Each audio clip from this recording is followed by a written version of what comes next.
So, when we focus on the longest stay, we seek to do it even better than we've been doing, and the church rarely advances its overall mission. No matter how many times we fill up this barrel, it will always fail to hold more water than the minimum factor, the lowest stay.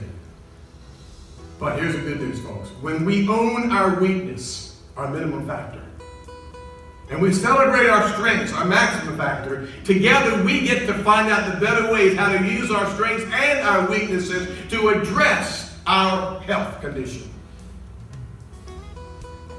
The beautiful thing is we can expect with some degree of confidence that God is going to bless and favor because His word works. All by itself. It grows. Yes. It grows. Now let me quickly do with this morning. There's 5 reasons I want you to pray about, pray over. Here's 5 reasons that we have said yes to national church development.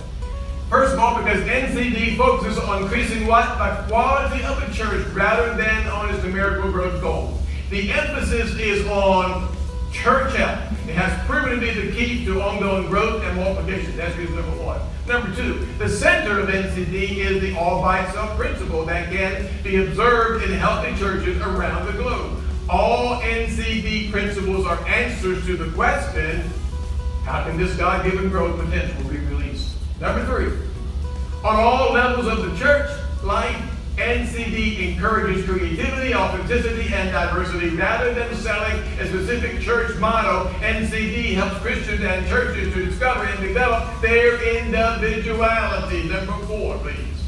NCD assists believers in rediscovering the central biblical concepts and how to relate them to their everyday life. This is expressed by the Trinitarian compass. I'll talk about that more later, which is the heart of all the NCD tools. And then number 5, it works.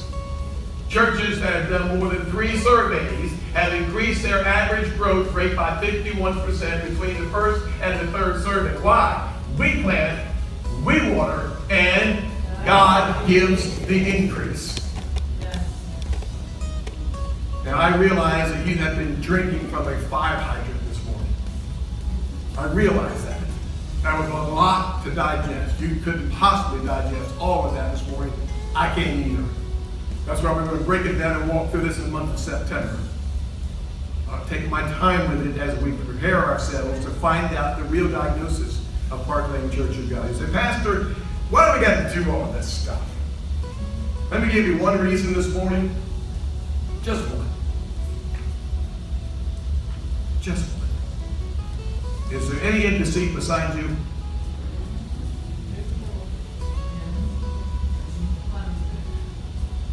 Very few of you have to do like this morning to look up here and see me, because there's plenty of space in front of you.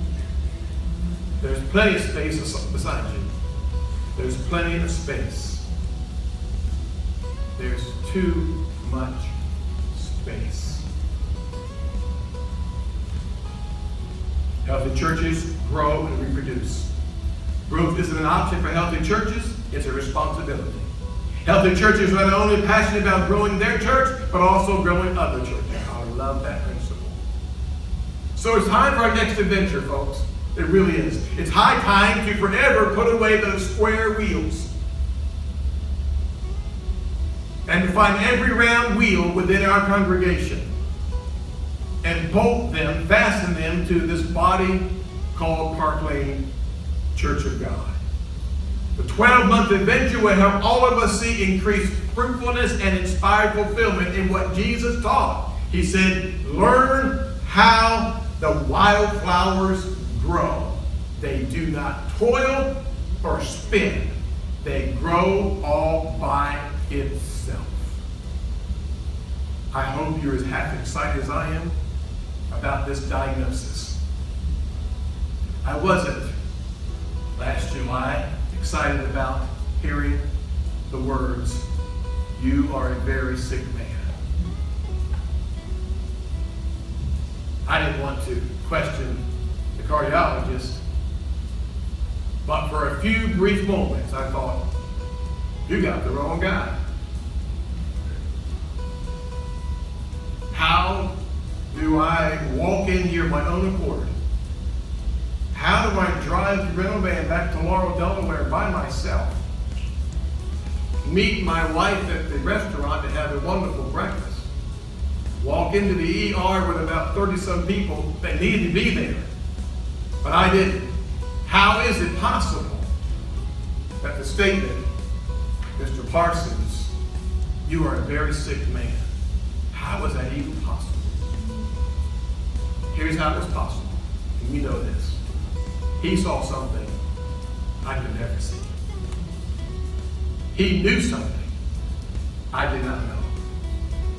And that hard pill of truth challenged my life, saved my life. I want Jesus to take blood samples of Park Lane. I want the Holy Ghost to give us his diagnosis as he x-rays our congregation. I want us as a congregation to move forward in the name of Christ and find out where the round wheels are. Let's put them on the cart. Let's ask the Holy Ghost to be behind us, before us, beside us. Holy Ghost, please grow us until the trumpet sounds or you call us home.